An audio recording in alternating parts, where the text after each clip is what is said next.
Ray Dalio is the founder of the world's largest and most successful hedge fund, Bridgewater. Dalio created the company in 1975 in his two-bedroom apartment. Today, Bridgewater has about 1,500 employees and manages $162 billion. Dalio is out with a new book called Principles, Life and Work. It describes more than 200 rules he credits for Bridgewater's success. The book is an expanded version of his original Principles, which was released online in 2011. Published by Simon & Schuster, a division of CBS. We're pleased to have Ray Dalio at Studio 57. Welcome. Thank you. we're going to talk a lot about the book, but just talk about the economy first in terms of how you see it and what has been the Trump administration's impact on the economy. Two parts. The economy is in the ideal part of its cycle, business cycle, which means that it's not too hot and it's not too cold, and the Fed shouldn't tighten monetary policy, so that's it on average.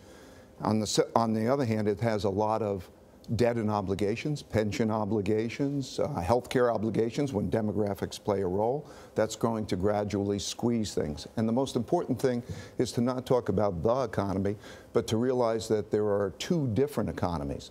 There's the economy for the top 40%, let's say, and then there's the economy for the bottom. And so when we think about the Trump presidency, we're dealing with the conflict or the dilemmas, this divergences between those two economies and the populism that is then bringing forward to have his election. And then with that, we have to deal with those two economies. That's the biggest issue of our time, I think. But is it more about the business cycle than it is about administration's either legislative or regulatory decisions?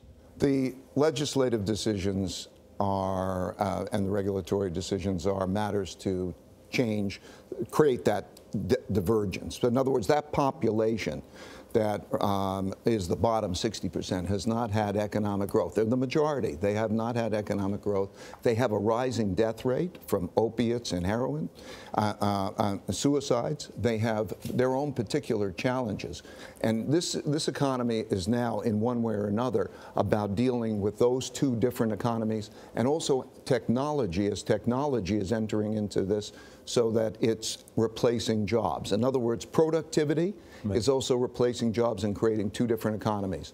This is the most important economic issue of our time. That is why we have populism. With that, populism produces a question of how conflict is dealt with. Right. We have a gap between the haves and have-nots, and we have those types of conflict. That is the most important thing of the presidency, and it's not just the U.S. presidency, it's a world phenomenon.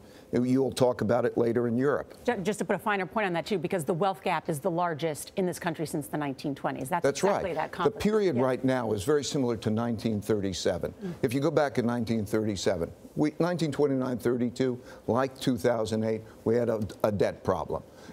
Interest rates went to zero. They printed a lot of money, bought a lot of financial assets, and that rose. And just as you point out, in 1937, we were at a similar point.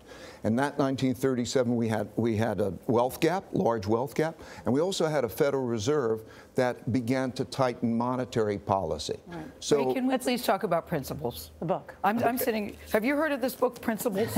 It reminds me. There's a great line of how you operate, because you talk about radical truth and radical transparency. It reminds me of the line from the movie where they go, "You can't handle the truth," but you're saying it's important that you tell the truth, even though it may hurt people's feelings. It's essential in a good work environment. Yeah. Look. We have to start with what reality is, right? We have to start with what truth is. There are three things in order to be successful. Those three things are that you have to lay your honest thoughts on the table. Can you do that? Lay your honest thoughts on the table? Mm-hmm. Second, you have to have thoughtful disagreement between people who disagree. They have to know how to work those things through so that they all learn. And then third, to be able to go beyond those disagreements in an idea meritocratic way. It's all about making better decisions, right? You said the key ingredients to making a good decision, and you've got two principles that you operate when it comes time to making a good decision. So when you, which ones are you? Being open-minded, right? Number one, you have to be, that's one of your key principles. Right? Oh, I think what you're referring to, I think that there are two barriers. Get rid of your ego and your blind spots. There are the two barriers, right? The two barriers. Like, why can't we be radically transparent and radically open with each other to get at what's true and work ourselves through? There are two barriers. And those two barriers are, there's an ego barrier. Yeah. Our brains are programmed in a certain way, having to do with our amygdala that triggers these reactions and so on. And also we develop the bad habits that we can't hear, like you say, we can't handle the truth. Yeah. And if you can do that, it's a matter of habit. And in the book, I explain how we actually do that. And this has been the key to our success, being able to be that way, so radically open-minded. And then through that, getting around also that blind spot barrier. Because nobody themselves actually sees the picture the same way. That's right. There are big picture thinkers, there are detailed thinkers, we need them all. And they all see everything very differently. And when you can bring that into focus so that you can see in 3 dimensions or multi-dimensions, and then know how to take advantage of all that and go beyond it, it's very powerful. The thing about this book, it's great even if you're not in business. I'll just say that. There's lessons here for a lot of people could learn from what you're telling us. Ray Dalio, we thank you. Principles is on sale tomorrow wherever you like to buy your books.